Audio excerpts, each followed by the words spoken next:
बहुजन सौरभ, बहुजनांच्या सामाजिक व सांस्कृतिक चळवळीचे मुखपत्र। नमस्कार, जय भीम। दैनिक बहुजन सौरभच्या यूट्यूब चॅनलमध्ये सर्वांचं स्वागत। आज दिनांक 4 मार्च 2025। देशामध्ये शेअर मार्केट अत्यंत ढासळलेलं आहे आणि सातत्यानं ढासळत आहे। त्याच्यामुळे काही लोकांना कळत नाही की याला थांबवायचं कसं, आणि सर्वांचं प्रेडिक्शन असं आहे की ते पुन्हा हे जाईल। सेबीची चेअरमन बुश हिच्यावरती आता कोर्टाने सांगितलं की FIR करा।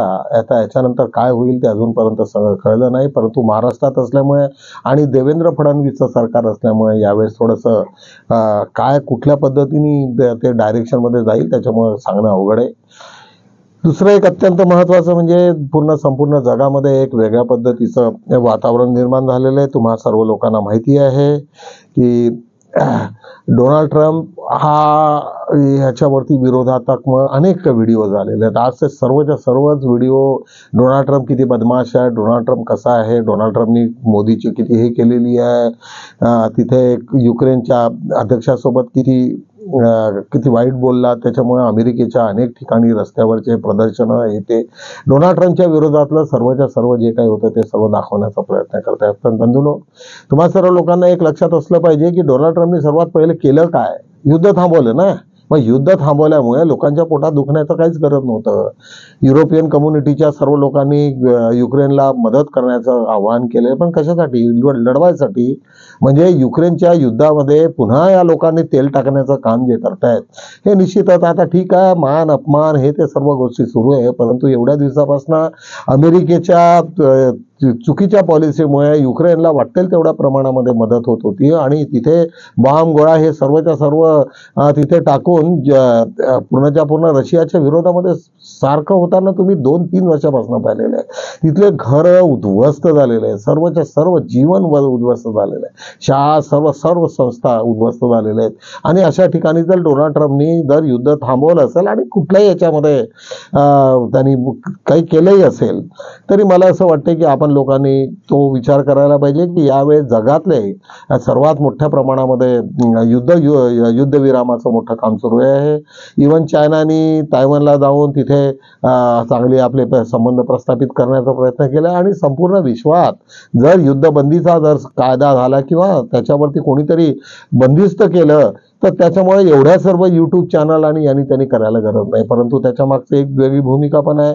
आज BJPचे लोक माहिती आहे की अमेरिकेमध्ये डोनाल्ड ट्रम्पच्या याच्यात किती पॉवर आहे, आणि जर त्यांनी विचार केला आणि इथल्या जर याच्यामध्ये इलेक्शनमध्ये जर ढवळाढवळ केली तर निश्चितच ते लोक पूर्ण बॅकफुटिंगवरती येतील। त्याच्यामुळे त्यांनी डोनाल्ड ट्रम्पच्या पाया पडायचं आहे आणि कुठल्या ना कुठल्या याच्यामध्ये अडाणीला वाचवण्याचा हा एवढा मोठा प्रकार आपल्या समोर दिसतो आहे। पण निश्चितच असं मला असं वाटतं की याच्यातनं किती त्यांना यश येऊ शकते, परंतु तोपर्यंत ती वेळ गेलेली असेल। संपूर्ण आज भारतभर एकच बातमी होती, ती म्हणजे नरेंद्र मोदींच्या याच्यावरती डिग्रीवरती, आणि हायकोर्टाने ज्यावेळेस त्याचा पूर्णच्या पूर्ण डिस्कशन झालं आणि निकाल तिथे राखून ठेवलेले आहे। अनेक व्हिडिओ असे पुढे आलेले आहेत की त्यांनी नरेंद्र मोदीची जी मार्कलिस्ट आणि डिग्री आहे त्या दोघंही फेक असल्याचं ते सर्व सांगतायत। तुम्हाला माहिती आहे त्याच्यामध्ये ब्राह्मणांनी जे काही तिथल्या लोकांनी ज्या पद्धतीच्या डिग्र्या बनवल्या, कमीत कमी कॉपी तरी चांगला व्यवस्थित करायला पाहिजे ना। म्हणजे कमीत कमी 70च्या नंतरचं जेव्हापासून कॉम्प्युटर होतं किंवा कुठल्या तरी याच्यामध्ये एंट्री करून तरी टाकायला पाहिजे, पण असं काही केलेलं नाही। ते वाटेल तेवढ्या चुका करून ठेवलेल्या आहे। नावामध्ये चूक आहे, वर्षामध्ये चूक आहे, त्याच्यानंतर म्हणजे अनेक ठिकाणी, आणि जी त्यांनी MA केलेलं आहे ती पॉलिटिकल सायन्स म्हणजे काहीतरी त्याच्यात युनिव्हर्सल पॉलिटिकल सायन्स वगैरे अशा पद्धतीचं काहीतरी घाणेरडं लिहून ठेवलेलं आहे। म्हणजे कॉपीही या करता आलेले नाही। मला फार बरं वाटलं की कमीत कमी BJPच्या कालावधीत कॉन्स्टिट्यूशनला जे काही धक्के देण्याचा जरी प्रश्न केलेला आहे, परंतु त्यांच्यात एवढी ताकद नाही की बाबासाहेबांच्या एका कलमेला धक्का लावतील किंवा काहीतरी वैचारिक लेवलनी करतील। 10 वर्ष त्यांनी सत्ता भोगली, परंतु बाबासाहेबांच्या याला इव्हन त्यांची सत्ता आली आणि कॉन्स्टिट्यूशन जरी बदलवण्याचं झालं परंतु काहीच नाही करू शकत, काहीच नाही। म्हणजे ते अक्कल पाहिजे, काहीतरी पाहिजे ना। म्हणून एवढे ते जजेसही अशा मूर्खासारखं काहीतरी करतात, त्यांना स्वाभिमान नावाचा प्रश्नच नाही।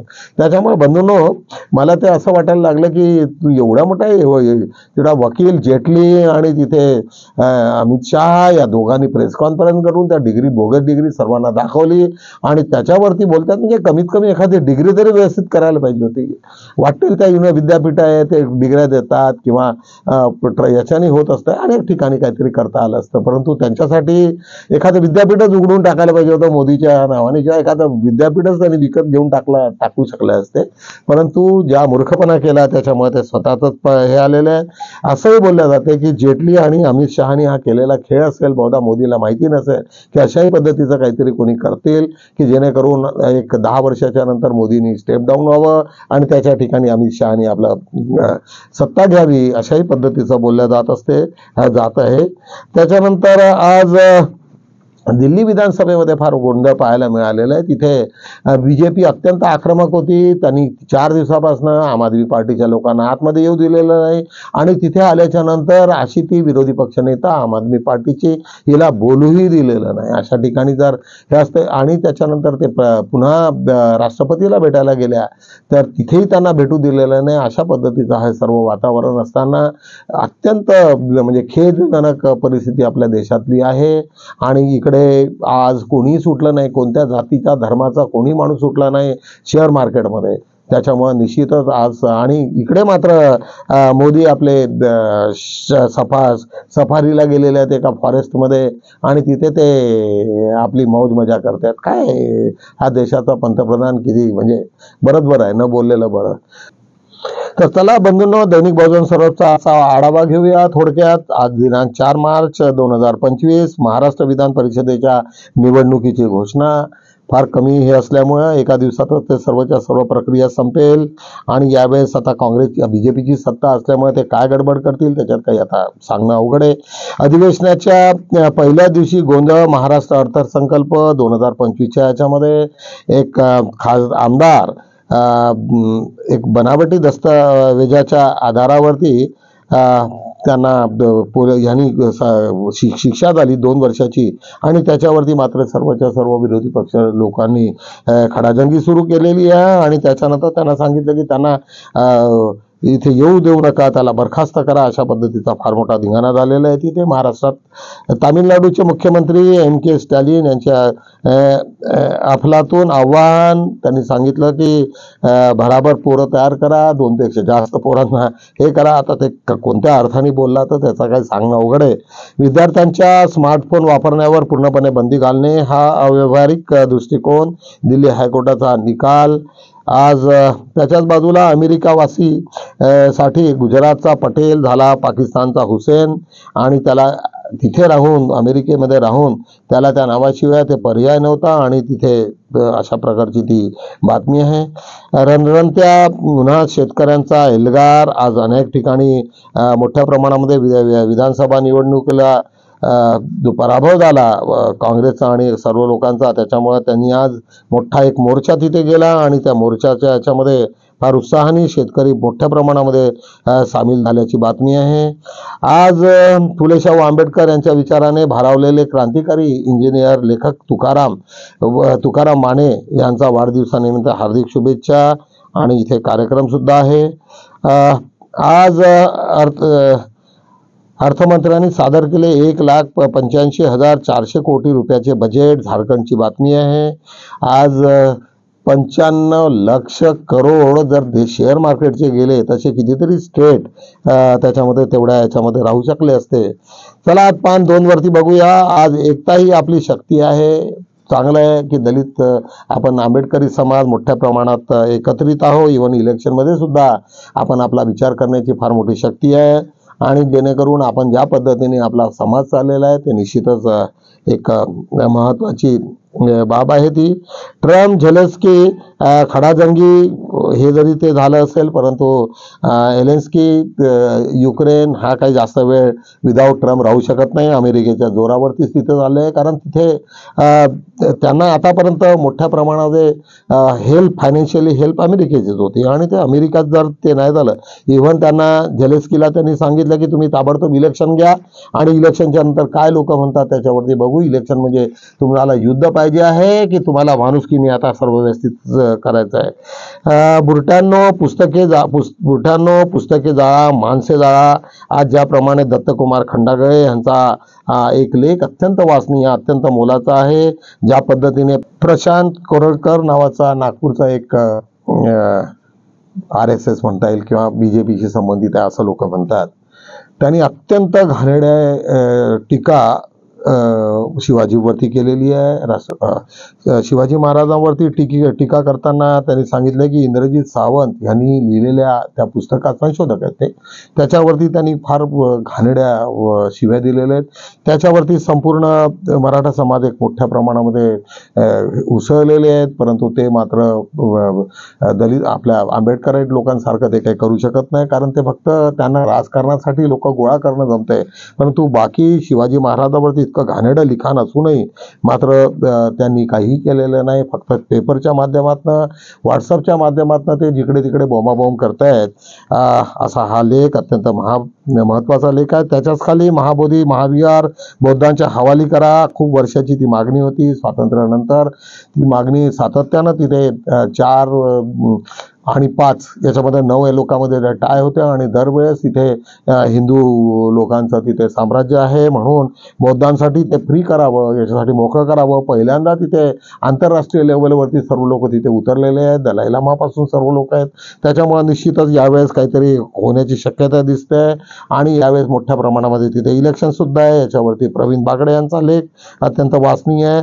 राजा प्रसन्नजीत कोसलराज याच्यावरती एकाच आमचे अशोक बोंगाळे यांनी लिहिलेलं आहे. सुरुवातीला प्रसन्नजीत राजा अत्यंत ॲम्बिशियस होता आणि यांच्यात मोठं युद्ध झालं होतं आणि त्याच्यामध्ये संपूर्ण युद्ध सिद्धार्थ गौतमांनी जिंकलेलं होतं.